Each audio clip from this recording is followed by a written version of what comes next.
Now, earlier on, I mentioned the article in the Evangelical Times where open-air preaching was debated.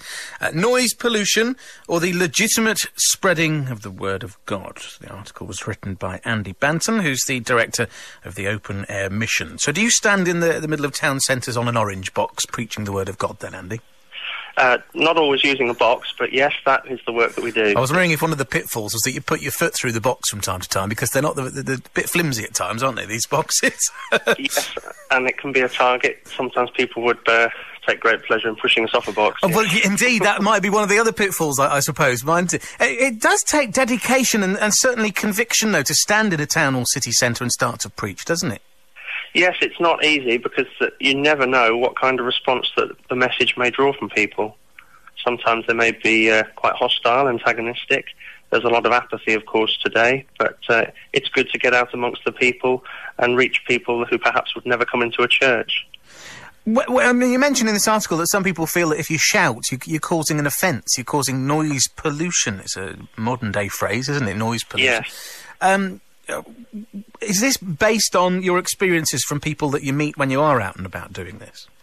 Yes, and that's why we never use amplification, because that has the effect of, I suppose, winding people up who don't want to hear the message, but it also keeps people at a distance from us, and we're keen to draw people in so that we can not only share through preaching, but on a one-to-one talk to people individually about the gospel message. But I suppose on the other side of the coin, if you were to use amplification, but just to speak your message rather than to shout your message, it might not be quite so offensive. Yeah, I would contend that we don't shout, actually. I mean, in preaching, we, by necessity, raise our voices, but we do our very best not to shout, because that inevitably comes across in rather an aggressive way, I think. So we try not to do that. Do you ever get approached by the police or the local council saying, what are you doing, and are you going to move on? Or? That seems to be happening more and more these days, particularly town centre managers. The police less so, but the sort of council authorities are coming and challenging us more and more, yes. Do you think they should, I mean, that's down to, you know, people going up to them saying, come on, you need to move this fella on, he's a nuisance? I suppose if people are complaining, they have to respond, but we're very thankful that we still live in a land where, unless we're causing a disturbance of the peace or an obstruction, then we do have the legal right to preach the Christian message, which is a blessing we've had in this country for hundreds of years.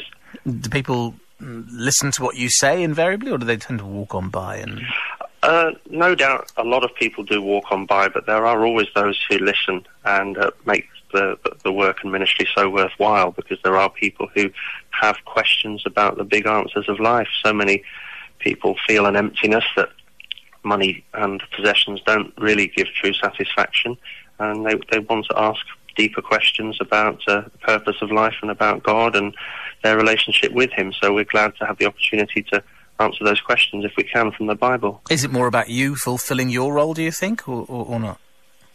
How do you mean? Well, is it more about you, sort of personal fulfilment, rather than necessarily worrying too much about whether or not people walk on by or whether they take in the message? Yeah, I mean, ultimately, we're seeking to fulfill the last commission that was given by Jesus before he left this world, and that was to go into all the world and preach the gospel to every person. And there are so many people, especially young people, growing up in our land today. They know little or nothing about Jesus Christ or the message of the Bible, and so we're seeking to plug that gap, if you like. And do you think, just moving on from that point about local authorities or the police moving you on, do you think there ought to be places within town and city centres, a kind of local speaker's corner where people could congregate in a certain place and people know exactly what it is you're doing in that particular place? Well, it's interesting that one or two councils have muted the idea of doing that, but the trouble is that I think perhaps, not wanting to be critical, but what's motivating that is to put the Christians perhaps in a quiet corner somewhere away from people, where they be perceived to be less of a nuisance. But of course, the opportunity from our point of view will be less if we're away from where the crowds are. Yeah, it's a fair point. Andy, thank you very much indeed for joining us this morning on BBC Radio Stoke. OK, thanks for having me. That's Andy Banton, who's the director of the Open Air Mission. Where do you stand on this? Is it noise pollution, or is it just part and parcel of, a busy, pedestrianised zone in towns or city centres, and where everyone has the right to speak out?